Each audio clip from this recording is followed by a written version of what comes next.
Have you ever longed to be someone who remains unmovable? Someone who is unaffected by criticism, rejection, loss, or betrayal? Have you imagined the day when that silent ache, that gnawing anguish inside you will finally disappear, even though you put on a brave face for the world? Maybe you're worn out from trying to satisfy everyone, from maintaining an image that demands constant strength, when all you truly want is a moment of relief from the weight of pretending to be untouchable. But here's something that perhaps no one has been brave enough to tell you. As long as you try to escape pain, it will continue to dominate your life. As long as you attempt to numb yourself, to shield your emotions, to hide, you'll remain a prisoner of everything happening around you. The hurtful words, the actions that let you down, the silences that slowly destroy you from within. And this isn't a sign of weakness, it's the truth for most people. The difference is that some are better at hiding it than others. Carl Jung, one of the foremost figures in depth psychology, said that we are not defined by what happens to us, but by what we choose to become. And therein lies the key. It's not about building walls to protect yourself. It's not about becoming cold, indifferent, or untouchable. It's about integrating.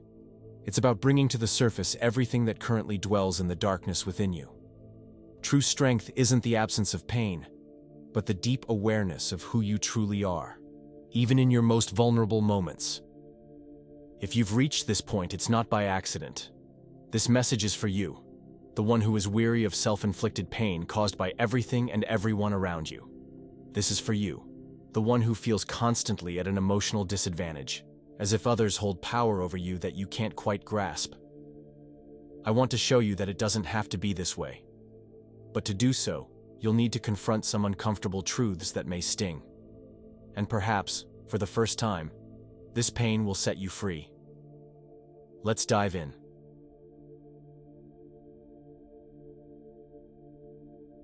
You might believe that the source of your pain lies in the actions of others, the thoughtless words, the betrayals you never saw coming, or the abandonment you've endured. But the harsh truth is this: none of these things can truly hurt you unless there's an existing wound within you. What truly harms you isn't what others do. It's what these events stir up inside you. It's the narrative you create around them, the unresolved trauma that still lingers, the emptiness masked by your strength, pride, and the desperate need to appear unshaken. Jung reveals that the pain we experience from the outside world is simply a reflection of what we haven't yet integrated within ourselves. This is why some people can weather extreme hardships and still remain composed, while others crumble under a fleeting comment. It's not about what happens, it's about where it impacts you. Here's the uncomfortable reality. The pain you feel is prolonged because, on some level, you still believe you can control how the world treats you. You keep trying to be good enough, smart enough, strong enough, or understanding enough, as if doing so guarantees that others won't hurt you. But control is a mere illusion. As long as you hold on to it, you'll remain in a constant state of tension, trying to predict the unpredictable and evade the inevitable.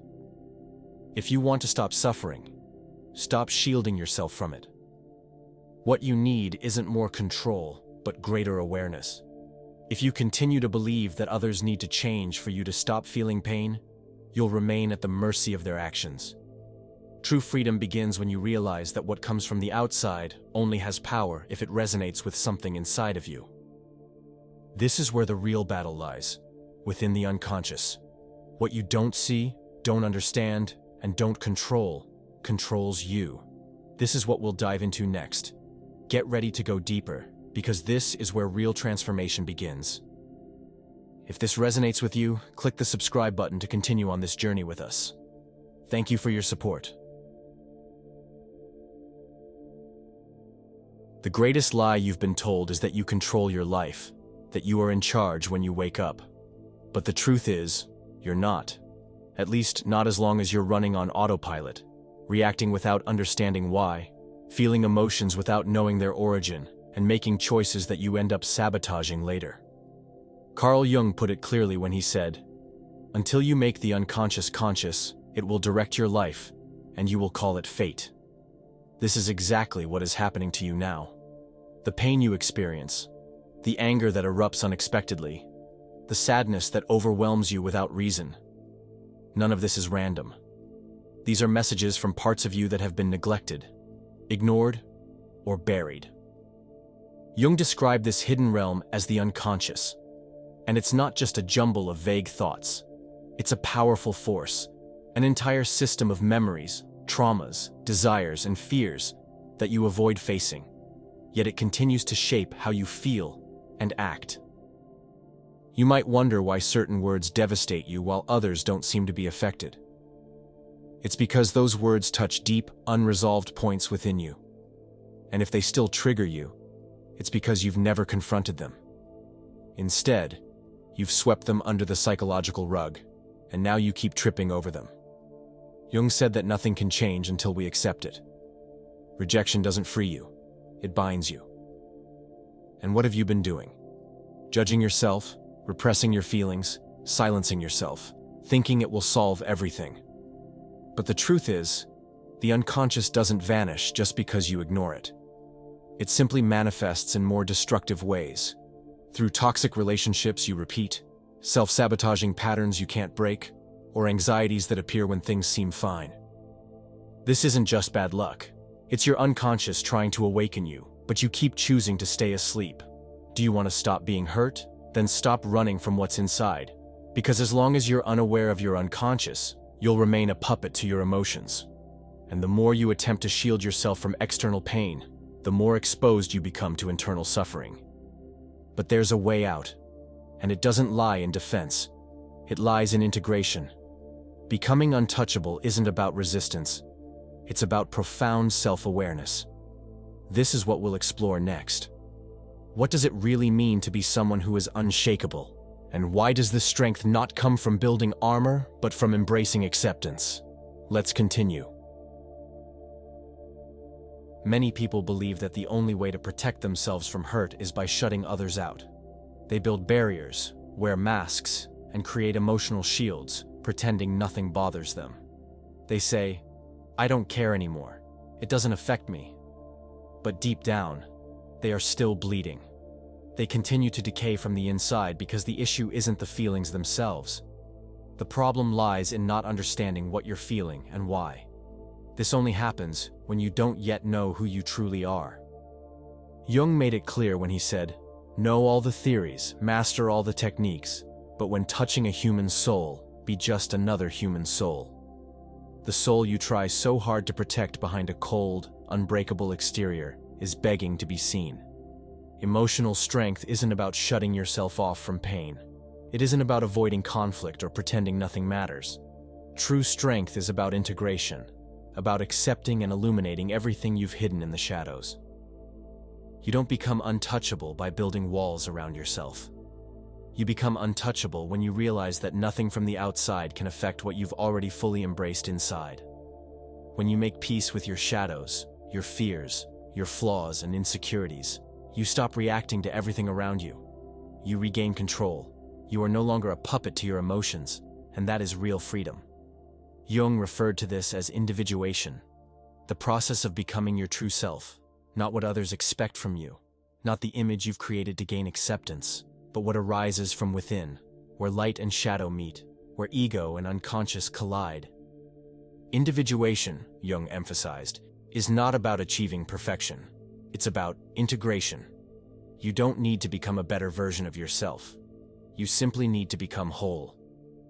And here's the secret that no one told you. The more you run from pain, the more it follows you. The harder you try to be unaffected, the more fragile you become. But when you face your own wounds and accept who you are, with all your beauty and flaws, your nobility and your shame, nothing outside can dismantle you. However, this journey requires bravery. The courage to look inward, the courage to shed your masks, the courage to feel. Because it is in the midst of pain that the key to transformation lies. And that's what we'll uncover next. How suffering, far from being an enemy, can become the path to your deepest strength. Let's continue, this time without fear.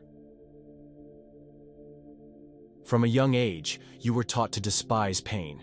You were told that suffering meant weakness, that crying was pointless, and that feeling too intensely made you vulnerable. So, you learned to escape, to avoid, to deny. But the more you run from pain, the more it follows you. Worse still, it changes shape. It turns into anxiety, anger, numbness, boredom, or self-destructive impulses that seem to appear from nowhere.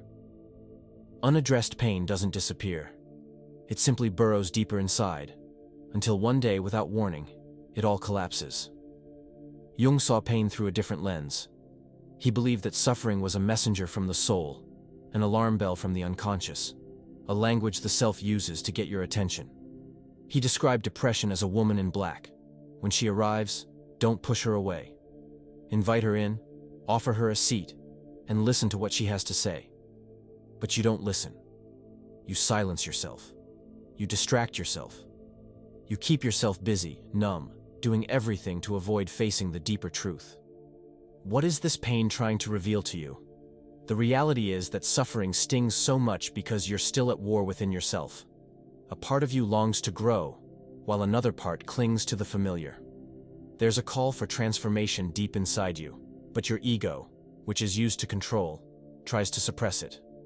And in this conflict, pain is born. Change hurts. Growth hurts. Letting go of old beliefs, severing toxic relationships, allowing what no longer serves you to die. It's all a mourning process, an internal death and rebirth. But it is in this very space of destruction that something new can arise. When everything within you is broken down, when your certainties crumble, when pain strips away your defenses, you can finally see yourself for who you truly are.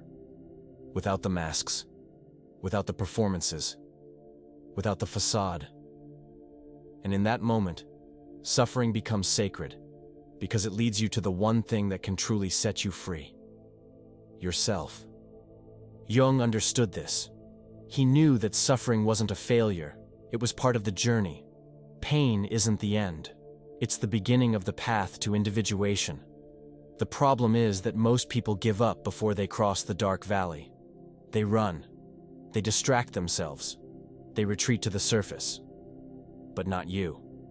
If you've made it this far, it's because you're ready to take the next step. In the next part, we'll explore what this journey of individuation looks like, how it may seem lonely and painful, but ultimately, it is the path that will set you free. Let's continue. It's going to get deeper now. Very few possess the courage to begin the journey of individuation, and even fewer have the strength to see it through.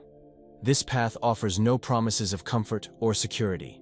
It does not protect your ego, it dismantles it. Jung described individuation as the process of becoming who you truly are, but this means unlearning the identities you've clung to. And that is far more painful than any external rejection, because it forces you to confront the truth. Much of what you believed defined you was an illusion. You are not your accomplishments. You are not your past wounds. You are not the persona you created to earn love, respect, or admiration. These were survival mechanisms, but survival is not living. Individuation calls you to transcend mere survival and embrace life fully. This process begins when the unconscious forces everything you've repressed, hidden, or distorted to the surface. Individuation demands the dissolution of the persona. As Jung wrote, "For it is merely a mask of collective convenience." To put it simply, you must strip away the layers you've built around yourself to reveal what lies beneath. Through this transformation, you begin to become untouchable. Not because you are immune to pain, but because you have already endured the fire. You've confronted your inner demons. You've stared into the eyes of your shame, your insecurities, your anger, and told them, "I see you, and you no longer have power over me." This clarity within, this lucidity in the face of your own darkness, gives you a strength that is not dependent on external approval, recognition, or control. You no longer need validation from others. You no longer feel the need to win every battle or to appear invincible. You simply know who you are, and that knowledge cannot be taken from you. True emotional armor is not a protective shell. It is a core. It is the integration of all aspects of yourself into a solid center of consciousness that remains unmoved in the face of adversity. You may still feel pain, but it won't break you. You may be wounded, but you won't lose yourself, because you've stopped reacting impulsively and have instead become whole. You've moved beyond living on the surface and begun to dwell in the depths. But with these depths comes a price: loneliness. Not because you will be alone, but because few people can accompany you on this journey. Most are still trapped in their masks, afraid to feel deeply. As you free yourself, you will naturally begin to distance from them. But this isn't rejection, it's maturation. You're not distancing yourself out of pride. You're distancing because you no longer belong where you once hid. And this brings us to the final lesson: consciousness as your shield. It's not raw strength that protects you, it's clarity. This is what we'll explore in the final part. Consciousness as the only state where nothing, absolutely nothing, can control you. Let's finish this journey together. We are almost there. Now that you've made it this far, there's something important that must be said. Nothing, absolutely nothing, will shield you from external pain if you remain unaware of what's happening within. The harsh words will continue to sting. The rejections will keep weighing you down. The losses will keep bringing you to your knees until you wake up. But awakening is not some miraculous event. It's a conscious choice made every single day. It's looking inside yourself, even when it hurts. It's taking full ownership of your feelings, without pointing fingers at others, your past, or fate. Carl Jung put it this way: what you resist persists, what you accept transforms. You've spent your entire life resisting, fearing that you're not enough, feeling the emptiness of rejection, the pain of isolation, the anguish of not being seen. But how did you handle it? You shut it away. You kept silent. You tried to control everything. You tried to be perfect. You tried to be invulnerable. And now, here you are, worn out, drained from fighting both the world and yourself. But now you realize that true emotional freedom isn't about building walls around yourself. It's about clarity. It's not about creating a tough exterior. It's about expanding your awareness. When you begin to understand your triggers, your patterns, and your past wounds, the actions of others no longer have the power to destroy you. You will still feel, but you won't be overwhelmed. You will still experience pain, but you won't lose yourself in it. And that changes everything. What truly shields you is not about avoiding life. It's about diving into it with full awareness. Those who stay on the surface get tossed by every wave. But those who dive deep into the water find peace, stability, and strength below. That's where you're heading. And when you start living from that place of acceptance, presence, and integration, the world may still try to bring you down, but it won't find any cracks to break through. If this message resonated with you, if something inside you has stirred, write in the comments, "I choose awakening." Let's begin a movement of people who no longer want to merely survive by pretending to be strong, but who want to live in truth. And remember, the next video is just as crucial to this journey. Keep moving forward. Real transformation starts when you keep going beyond the first step. See you there.